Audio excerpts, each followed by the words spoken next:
Welcome to another OCD Recovery Instagram Live. Been a little while since I've been on here. We've been very busy with lots of the things that we're currently working on. We're currently building about 5 to 10 new YouTube channels that are going to be in various languages so that people who don't speak English have access to OCD recovery information. This was one of my goals when I first built OCDrecovery.com, our company, because I decided that we wanted to do that. We want to target those countries where people don't speak English because so many of them feel absolutely hopeless. Urdu, Hindi, for example. So many people come to us from India and Pakistan, and they've got such bad information on OCD. So we thought we've got to get the YouTube channel covering lots of those aspects and have other YouTube channels in those languages. So we've picked sort of 50 of your favorite videos that we've done, and then we've had a translation studio making those into the languages for each of the channels. So Urdu, Hindi, Chinese, Russian, Portuguese, Spanish, French, and many more. I'm not going to go into them all now, but we're doing that so that people have access to information on OCD wherever they are, and there is no language barriers. That was key to us. We wanted to break down all these barriers where people had been stuck. For years when I was stuck with OCD, it was such a terrible sort of path to navigate because it was full of so many sort of cowboy-like operations which were sort of get better from OCD in 7 days, and then forums full of negativity, and then tons of the majority not understanding OCD. So I didn't know what information to read. So when I built what we do, I wanted to make our Facebook group and so on just be full of information where everyone can ask questions. That's what it's all about.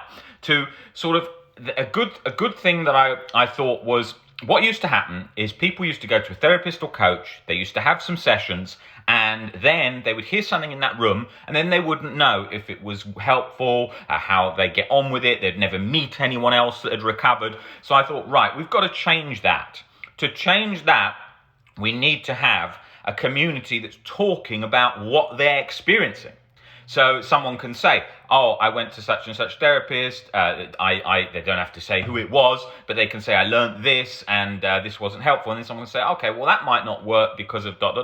and give an opinion on that. So it helps people have a broader understanding of how they're trying to come about OCD recovery. And it's the same with us. OCD is obviously the doubting disorder. So people have doubts. When they have a doubt, they can ask. So, but obviously not in a reassurance compulsion manner. But they can say, okay, I've been set a homework to do exposures on ... I wanted to understand, has anyone else done this, and how they went with that. So it gives people an understanding, a framework to recovery, that they are learning from others as well, others' journeys. That's the way you're going to change OCD. To change OCD, the way to do it, because our goal has been to sort of bring OCD out the dark, put it on the map, and look at all the things we didn't like and make change where essential. So when you look at OCD in general, the only way you're going to change it on a big scale is by getting a lot of people to start talking about recovery, get people recovered, get them talking about how they recovered, and then encouraging the community. Because for so long, people were stuck hopeless, not knowing where to go. Now, and as an individual, me, the people that are in my team and so on, I can't just individually change OCD. I need people to change it by sharing stories and offering hope. That way we change it. So the best way is people going in the Facebook group who've read books on the reading list or have learned different things through exposures and all different ways to break down their fears and talk about, hey, I've done this, I'm feeling better, and sharing that. Or I've done this and this didn't work, and sharing that. Because by doing that, collectively, it's that kind of swarm mentality where you've got so many people coming together sharing that's changing so many other people. And very quickly, that spark is where you're going to change OCD. It's like a social network, but for OCD. That is how OCD will change. You won't change it just by sharing 1 or 2 posts on your own. Very important, very important. And what we do, sharing posts on our own and doing that and been doing that for many years. But to do it, it's about reaching a lot of people and showing them that there is hope and there's no need to be hopeless. Those OCD forums that I used to go to in the past, they had tens of thousands of members. They were predominantly in the US and the UK. They were poorly moderated for years. They were all negativity. They were all reassurance. They were places where you felt hopeless instantly. The usernames were like, I've given up, hopeless gal, stuck in an OCD cycle life. It doesn't get better, but one day at a time. That kind of crap that just leaves you thinking, what the hell is this curse that I've got? So that's how it felt. So we wanted to really hit that and make it a place that was really positive and all about change, and where you could ask anything. I didn't want those groups where it was like, oh yeah, I've been to such and such place, some review that's sent through about 1,000 forums. Awful. That just all these sort of get OCD free in 7 days nonsense. So what we did was we decided that to do that, you have to have as much free content as possible on OCD. First of all, YouTube, blogs, articles. We've just uploaded our website with lots of articles. We're trying to build the sort of largest sort of platform of OCD material that's free. So that all the YouTube videos obviously are free, but we have 10 moderators working on producing them all the time, and a lot by Nick, as you've seen. And we have the Facebook group, for example, with 10 moderators in there, moderating reassurance and working on that 24/7. Most groups don't have that. We decided to put in so many moderators so that we could really make change there, because we believe that that's the main way to change OCD through that. The other thing that we wanted to do was really show the message that OCD recovery is something that we can learn ourselves. Of course, having help really, really helps in terms of the material and stuff like that. But we don't have, there's an old myth, which is exposures. What if you do an exposure and it makes you worse or more anxious? That's nonsense. All that happens is you feel a bit more anxious in the short term. That's naturally the worst that can happen. Now, because of that, people don't then go and do exposures on their own. They're constantly waiting for their next appointment to do the exposure. No, you can do the exposures on your own. You can develop them. They're not rocket science. They're part of normal human life. Normal human life is facing fears, looking at a thing we're scared of, going near it, making peace with it, seeing that it's not scary, obviously in a safe way. These are the kinds of things that need to be encouraged and done. For so long, it was kept to some kind of secret method that you can only do in a certain way. No. Facing fears is normal life. All of us can do that, humans. We've got to encourage ourselves to do that. Okay? We've got to learn as much as we can about OCD. That's key. Of course, look, when you're stuck chronically and you're really stuck, it's very hard to navigate it on your own. Hence why we do the one-to-one coaching, the group coaching and the webinars to assist with that. But you have the material to do a large part of the way on your own, because that's what we wanted to change. What I realized when I started doing a lot of reading was that 90% of OCD sufferers don't do a lot of reading. They skim books and they read books that are predominantly thoughts are thoughts and comfort based. A thought is a cloud coming into your head and out the window. That is too light for chronic OCD. Now, reading is the key part. Videos, all these different things you can to improve your OCD knowledge. Not over the top. You don't need to become a complete OCD expert to recover from OCD, but you need to have a better knowledge. Now, that is key to changing OCD. That's how we're trying to do it. So what we're trying to do is get people talking about the positives that they've experienced through their own journey. They don't have to have worked with us just anyone they've worked with, sharing their stories about that and talking about what works and what doesn't. Say what works and say what doesn't. Talk about your experiences. That's what it's about, that open information, because for so long it was hidden. Oh, and I don't know if I'm lost. I don't want to say anything because I might be stuck and I might be scared. No, you've got to talk about what it is you're learning, what it is you're scared of, what it is you're struggling with, so that openly you can then change and deconstruct it. Everything we do is rational thinking, learning to see things rationally. All day long in my job is people asking me, okay, what are you saying there? How does that work? Then me showing them how that works, showing them how it worked on me, looking at philosophy, looking at changing that. It's like a mental sort of gym, it's an old saying, but it's pretty relevant, sort of mental muscles that you didn't know you had, because what we tend to do is we've learnt from society to think in this very irrationally conditioned way, where we've stayed stuck in this cycle, completely lost and locked up for so long, that when we deconstruct that, it's like, oh my God, I hadn't thought of that. But other people think that's scary. Well, because they've learnt like that, and then breaking that down. And those key pillars from Albert Ellis initially were the building blocks to a lot of that, to start that progress for me, because I was so irrationally latched in so many areas of anxiety and OCD. And OCD is just basically, let's not get the name itself.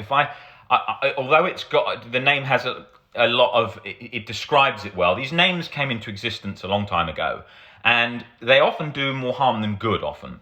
OCD often gives this sort of implication that we're sort of locked in this sort of internal locking mechanism that's like some disorder-like disease that we can't get out of. I think that's terrible. You know, I think the best, but I mean, look, I'm not trying to get rid of the word OCD. Don't get me wrong. I'm not trying to get rid of the word OCD, but what I'm saying is that it's better to describe it when we're thinking about it on a day-to-day basis as just a bit of fear, okay? Just a bit of anxiety, right? Because we give it so many other names that then creates this impending doom-like locked-in mechanism we can't escape, okay?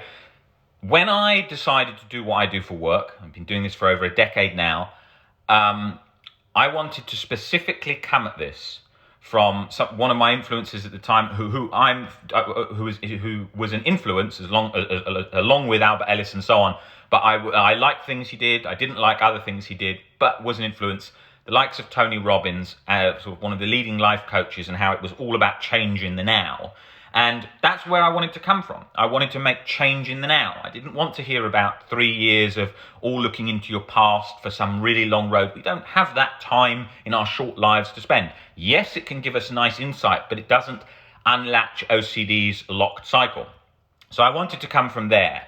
And I think that's key, because until I started seeing that it was in the now where all my problems were, and I had the ability to change the now to change my life. What I do with OCD is regarded as sort of one of the most resilient, sort of harder, compared to like normal problems, like someone's got a bit of anxiety about something in life and so on. It's a lot more resilient than that. It's not treatment resistant, it's not rocket science, but it's more resilient than just having a worry about your relationship in the general sense. So I wanted to obviously work with the disorder, with the fear situation that I had been in myself, and really focus on that. But I work with all. I work with people who are trying to build motivation. I work with people that have had really bad PTSD and generalized anxiety disorder. If you look at my page, for example, I took a girl that was from, she got recommended by someone that I worked with OCD. She came in, we took her to the place where she was in a terrorist attack where a bomb went off and people died around her, and she developed PTSD, to fully being able to go back there to the Ariana Grande concert when it reopened, and go back to that position and lose all the physical symptoms of anxiety that she had that were attached in that event from the past. And you can read her story, Elena Ferns, and you can watch her video on YouTube where she's at the front of the concert, recovered from PTSD. I work with all of those. I work with life coaching in the general sense. I hate the term life coaching because it's used by sort of so many kind of just really bad outfits that are online, just that call themselves a life coach with barely any knowledge of what it involves. But I do a lot of work with life coaching in the sense of getting people's problems, changing them so that they're not a problem and they're able to then use it to empower their life or to function better in all different roles and things they do. And that's what I do a lot of work with too. I'm working with OCD, I'm working with that, I'm working with other anxiety situations. Life, that's what we're working with in general. Skills for life so that we learn to not catastrophize and make our whole situation completely sort of feeling like disabling, so that we can navigate life in a healthy way and go towards our goals in the best way we can. But as we're human and fallible, we are going to make mistakes along the way, and we are going to get stuck, and we're going to need to work on changing our perspectives. Right, let's have a look at some of these questions, because I haven't done the questions on here for a while. Let's have a look.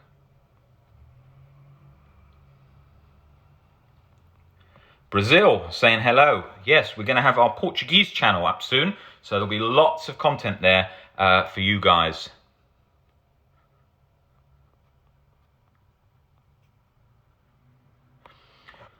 I have ROCD, but I'm excited to say I'm getting married in 40 days in spite of it. Thank you so much for your wisdom through your channel. That is amazing that you are. Don't put it off. People come to me who've got divorced because of ROCD, divorced twice, left the wedding the day before, everything. Go towards it. Go towards your goals. Don't let OCD call the shots. You got this.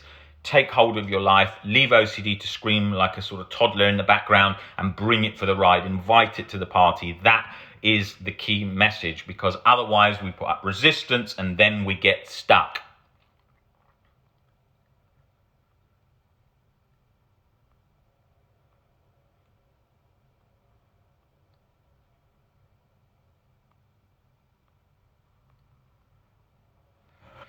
In relation to books that I would recommend, I have a book of my own that I'm writing, which I will obviously recommend, but the books on the reading list, if you go on our page, ocdrecovery.com, you will see lots of books there by the founder of CBT, Dr. Albert Ellis. Some of his great books that I recommended there, Anxiety Pioneer, Claire Weeks, and Paul David, another anxiety writer who had generalized anxiety disorder for many years and wrote an amazing book, At Last a Life, and another one called, I think, At Last a Life and Beyond, or something like that. I might get the titles wrong, but those books are key. You've got the How to Stubbornly Refuse to Make Yourself Miserable About Anything, I Mean Anything by Dr. Albert Ellis. That's the first book on our reading list. The Myth of Self-Esteem by Albert Ellis, specifically chapter 4, Psychotherapy and the Value of a Human, is a key chapter that you really want to look at. Viktor Frankl, Man's Search for Meaning, a Holocaust survivor, inventor of logotherapy, an incredible in-depth book on all about changing our perception on adversities. Having been a Holocaust survivor, he's one that can really speak on that topic. Paul David, At Last a Life, and Claire Weeks, Self-Help for Your Nerves, sort of a major book during the sort of 70s, 80s, in relation to anxiety, neurosis, nervous illness, all those terms that we used to describe it at the time, giving a good insight into our physical symptoms and the whole anxiety cycle, how it operates internally, and so that we don't feel hopeless, lost, and like our whole nervous system is broken. So those are the books that I would really suggest getting covered. The first book, How to Stubbornly, I read about 3 times. Really, I've read more now, but initially, and then Myth of Self-Esteem twice, specifically chapter 4, 3 or 4 times, to get a good understanding of this whole concept, well, not concept, reality, that the self is a highly complex, ever-changing process, and we needn't rate it like we all, us fallible humans, tend to do, which leads to a whole heap of emotional disturbance. So those are the books that I really suggest getting into. Getting them covered. Don't skim them. Don't watch Netflix and just browse them. You've got to read them. Okay, with OCD, what if it doesn't go in? Accept that too, but you've got to get it covered, because that theory provides the framework for OCD recovery. I've worked with probably 20,000 OCD sufferers over the years. I think I'm the person who works with the most OCD sufferers. and all the most difficult situations that people with OCD have found themselves in after doing this for a very long time. That framework is very, very robust and gets under there, unlike the old thoughts of thoughts, cloud through your head and out the window stuff that's too light and doesn't create that sort of really long-lasting changing effect for OCD, which is key, because otherwise what happens is people feel lost. I spent years reading books, books that were all about relabel your thoughts, reattribute your thoughts, and I was trying to do that, but it wouldn't move because it was stuck on real event harm. My mind was convinced it was real. It wasn't OCD. It didn't feel like OCD. It felt completely real, and so I couldn't unlatch that. And then I realized after years that that does not in fact work. You can't just relabel OCD thoughts and move on when you're utterly convinced they're real in lots of scenarios. If that was the case, OCD forums would just be full of people that had just gone thoughts are thoughts, told themselves it, and gone out on the day and enjoyed their life. It doesn't work like that. If you could just relabel it thoughts are thoughts that easily, that simply, OCD wouldn't be the disorder it is. It is the disorder it is because it is more difficult to recover than that, but it isn't rocket science. Guys, great to see you all on here. I will be back on here. Let me cover a few more of these questions, actually. Tips on sensory-motor OCD.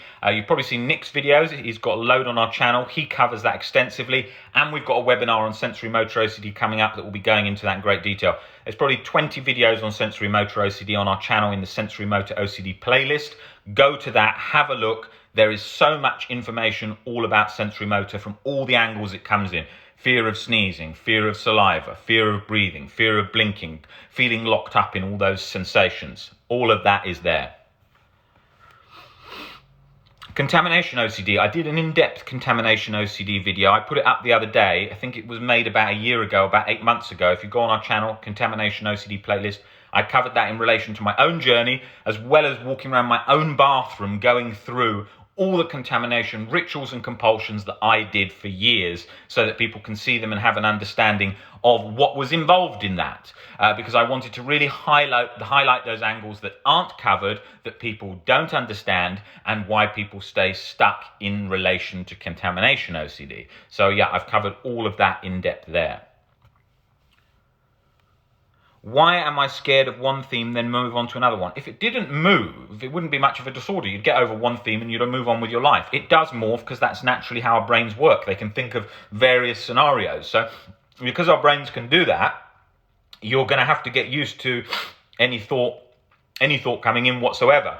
Don't just people try and think, well, because I had one thought, that means it's real if it hasn't morphed. And then people who think it's morphed a lot think, oh, I'm treatment resistant because mine morphs, so I can't get under it. Unconditional self-life and other acceptance gets under it. It's a whole framework to get under everything, as well as getting comfortable with uncertainty and so on, and all the other aspects where it sort of intertwines and locks in that sort of OCD mechanism.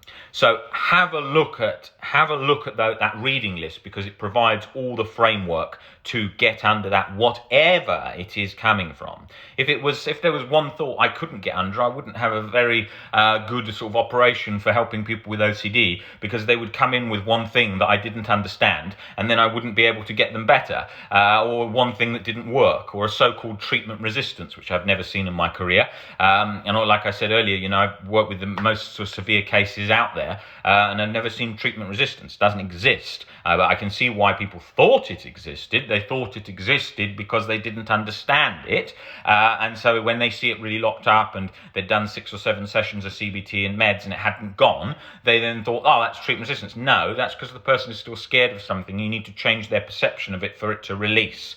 That's why they're stuck. Let's have a look here. Any other questions? You can ask us anything about OCD on here. That's the whole point of this Instagram Live.